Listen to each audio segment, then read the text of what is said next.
We've all saved Inaba with you and his friends. We've all stolen hearts with Joker and the Phantom Thieves. But how did we get here? Let's take a look at Persona Revelations series, Persona 2, and even what came before.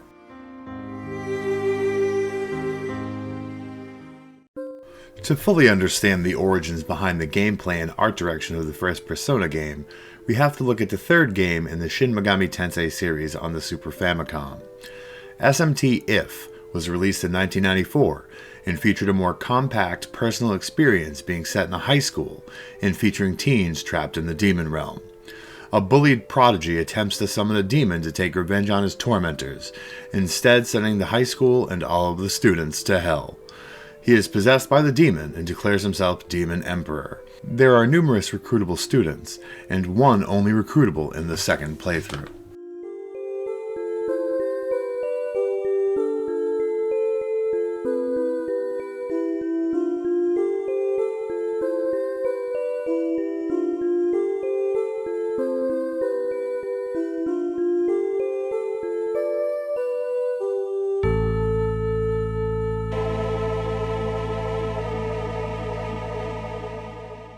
Here we first see exploration of the school in that classic dungeon crawling style. We also see turn-based battles where demons can be conversed with and even recruited. And upon a character's death, they are granted a guardian to protect them and enhance their abilities. This game clearly sets the tone and groundwork for the introduction of Persona. It was ported to PS1 and the Japanese Virtual Consoles as well as NSO. Sadly, it received no North American release.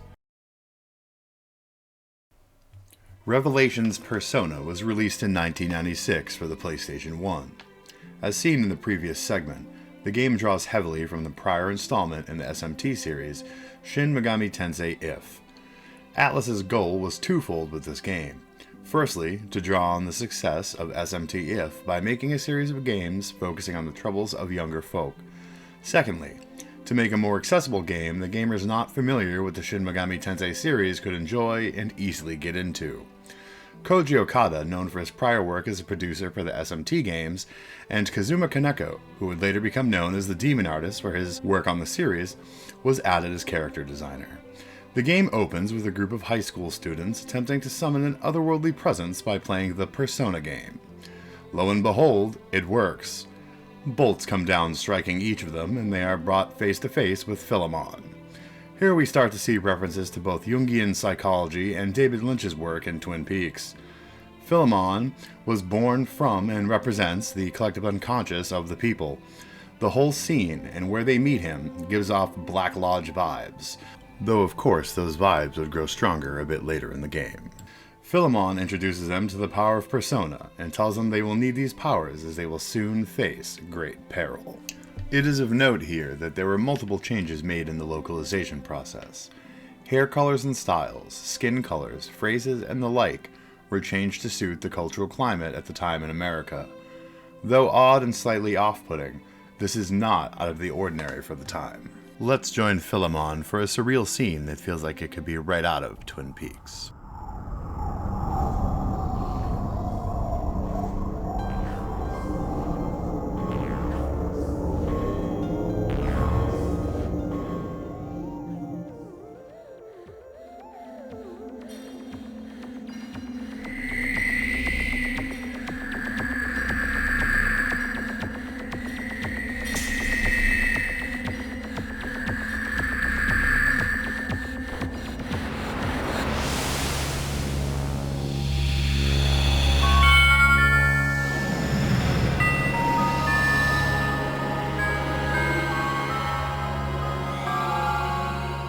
Welcome. My name is Phil1up. I live between the world of consciousness and unconsciousness. So tell me, who are you?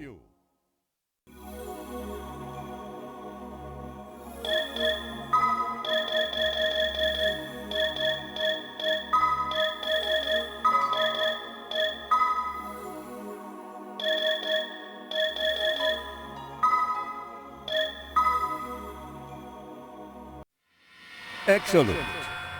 There are not many who know their own identity when they have come to this point.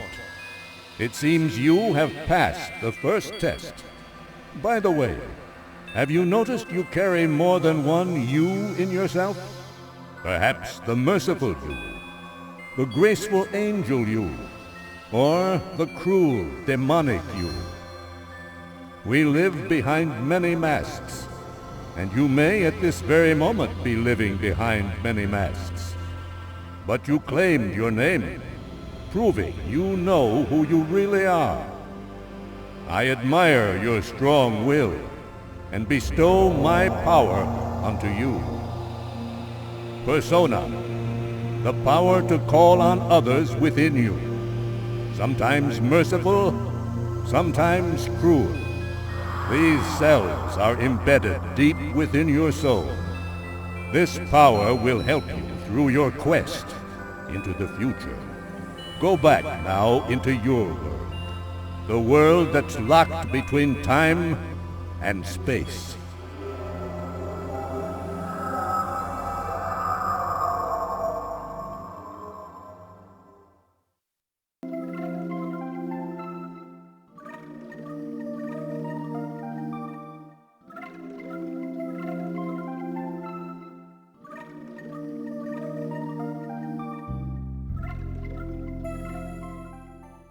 As we open, the students wake up in the infirmary after their meeting with Phil1up.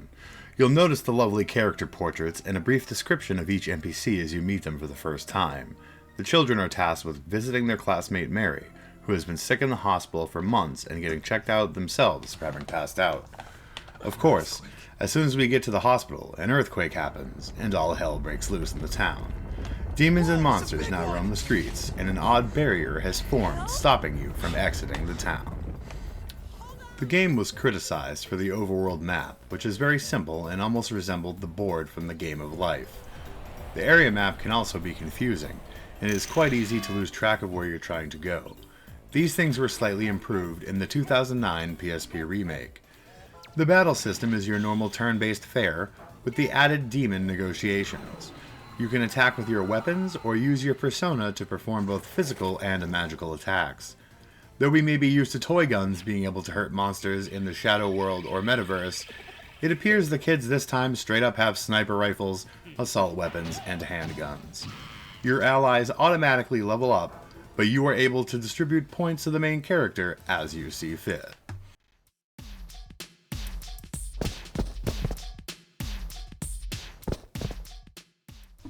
Of course, we see the origins of the Twin Peaks-inspired Velvet Room. Aria of the Soul, Igor, and the iconic purple color scheme. It's all here. The Piano Man and Belladonna set the smooth tempo with their musical accompaniment. Here, as usual, you can fuse, store, and retrieve personas.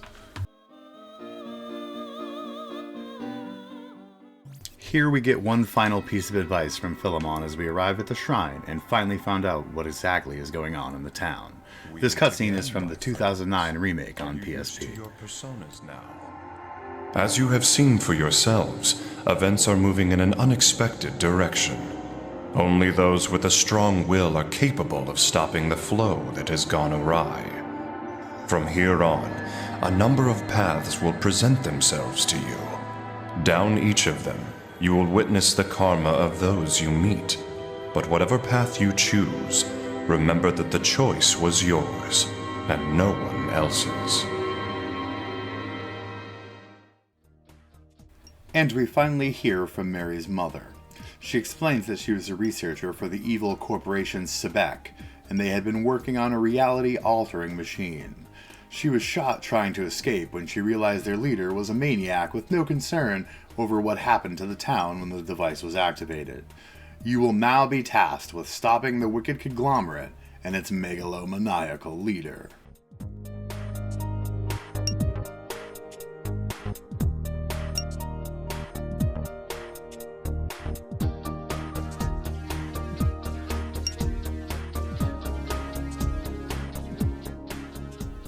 Well, that about wraps up our little intro to Revelations Persona, the first game in the Persona series.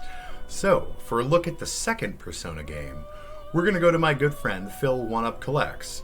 to cover Persona 2 Innocent Sin. Take it away, Phil.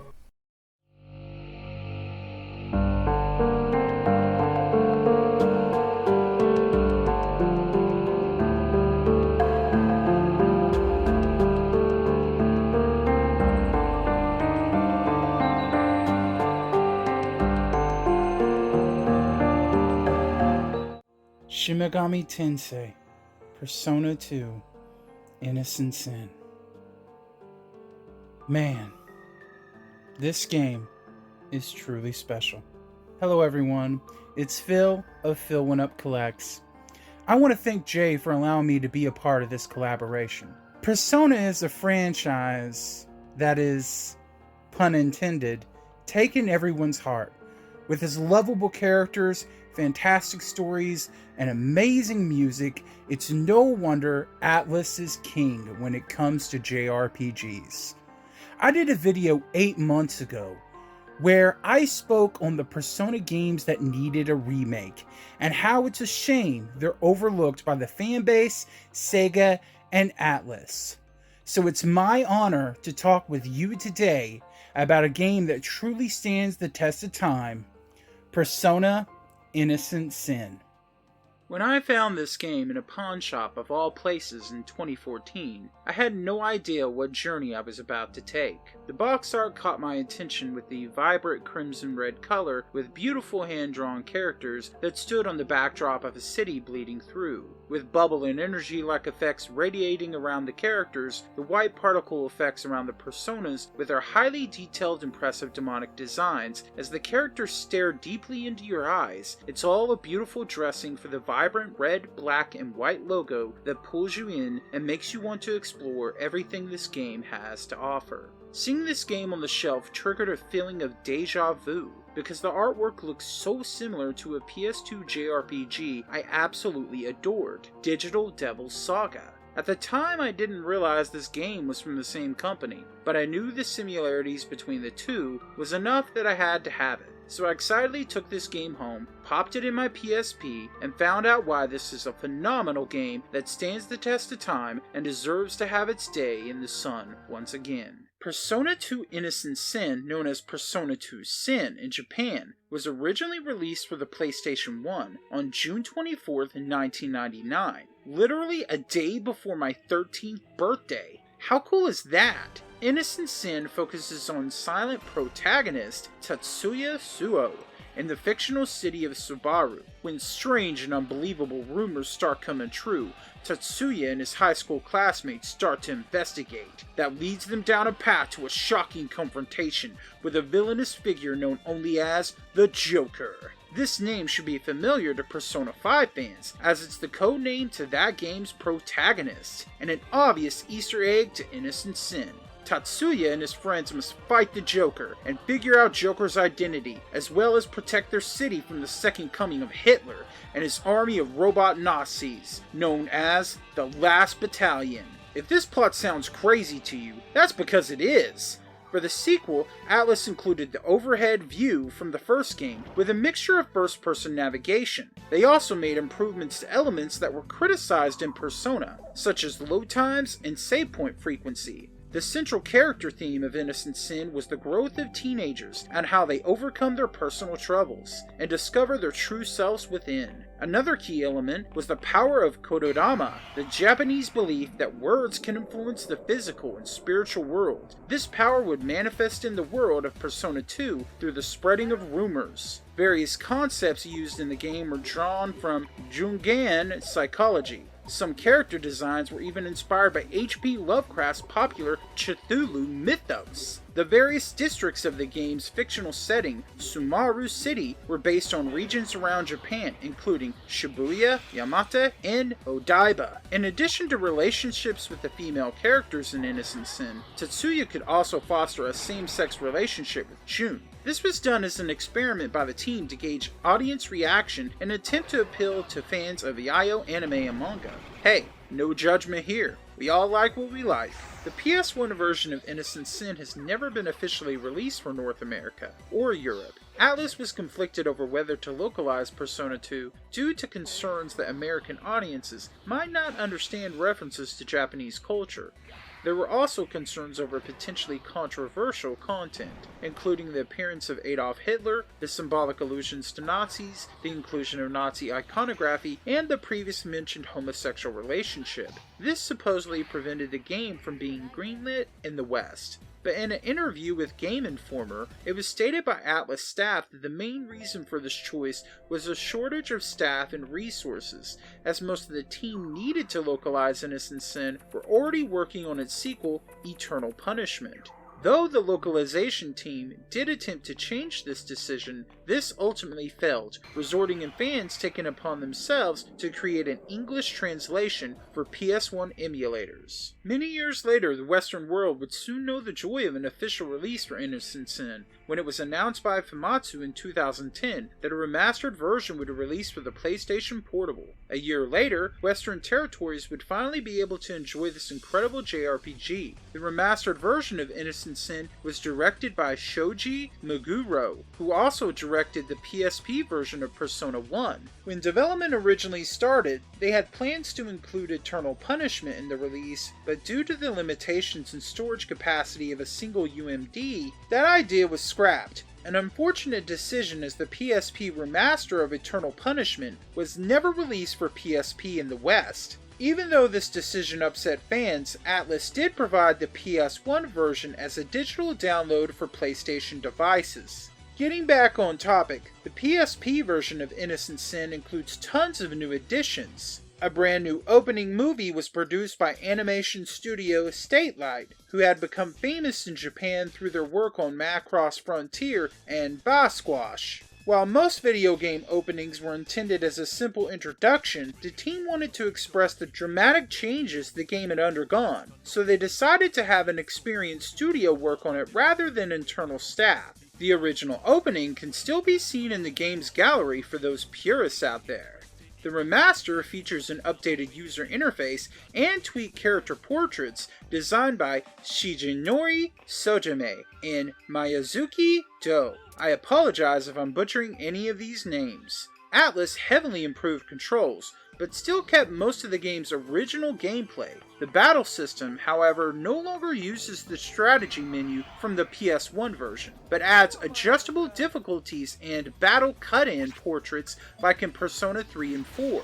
Many enemies and bosses had their attack, defense, magic attack, and magic defense stats lowered, resulting in an easier experience compared to the PS1 version. The remaster also included Sumaru Climax Theater, a theater which features side stories written by various other authors from Atlus, including one written by Tadashi Satome, the original scenario writer for the first 3 games. A fun fact about Tadashi is he even created a character after himself with the same name that shows up in various Persona games. The stories are mini side quests that result in players having to face a challenging boss. To make the game more enjoyable to play and to resemble its sequel, the screen ratio was adjusted from the original 4:3 to 16:9. The voice work was remastered instead of being re-recorded, as some of the characters' voice actors have retired. Atlus could have recast but wanted to maintain the game's integrity and, out of respect, honor said voice actors. In addition to these changes, a new story quest set in Kurokozaki High School, the setting for Shin Megami Tensei If, was added. The Western release did suffer from additional content cuts, including the removal of a side quest creator, and DLC episodes for the Climax Theater that included former Persona and SMT settings. When it comes to the music, one of the most memorable parts of the Persona and SMT series, Atlus spared no expense. Not only did they include over 100 new arrangements of the original soundtrack, but players can also choose if they want to hear the original soundtrack as well. Now that's dedication to audiophiles everywhere. These arrangements make use of guitar sounds, J-pop, rock, and other modern music genres. There's also a brand new theme song, Unbreakable Tie, performed by Japanese band Lotus Juice, and additional vocals by Asami Ozawa. A mashup of rap and beautiful J-pop melodies. Other personal favorites include the game's original ending theme, Kimi no Tonori, performed by Hitomi, and Open Your Heart, a remixed version of Maya's theme. Regardless if you experienced the original Persona 2 or the PSP remaster, all of this correlates to a fantastic experience that modern Persona fans are truly missing out on. The original Persona, Persona 2 Innocent Sin, and Persona Eternal Punishment are magnificent games that deserve to be revisited. These games should be brought back for modern consoles in both physical and digital formats. With the PSP and PS1 prices of these games astronomical in the secondhand market, I truly urge Sega and Atlus to bring these back. As much as I'm excited to revisit Persona 3 and reload it, enjoy new games with the Persona 5 cast, and always have fun with Teddy in Persona 4. We shouldn't ignore the past, but appreciate what came before. If it wasn't for these games, we wouldn't be enjoying the modern Persona series that we have today. Be it new ports, remasters, or remakes, the first 3 Persona games need to take our hearts once again. Thanks so much for listening. Happy gaming, everyone.